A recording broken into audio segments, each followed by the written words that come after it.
What's up guys, Thomas here at TpParts RcXtreme. Just want to show you that I finally rebuilt the ARRMA Siren 6S BLX 110 scale 4-wheel drive truck by TpParts RcXtreme. Then you have that Sagan 6S BLX.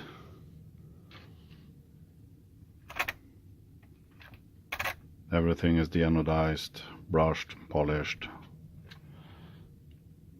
CVDs, suspension arm holders, towers.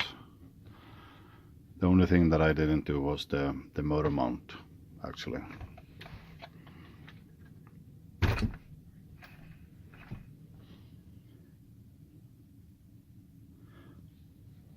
I'm pretty happy with the result, actually.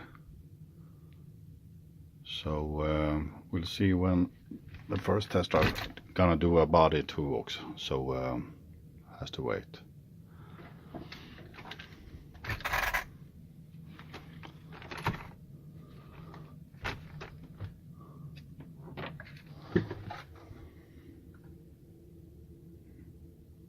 There are some kind of difference in the wheelbase.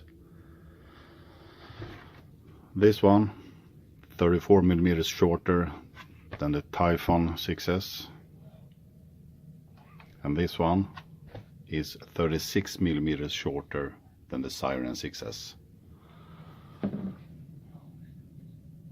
So that's it for me. Bye bye.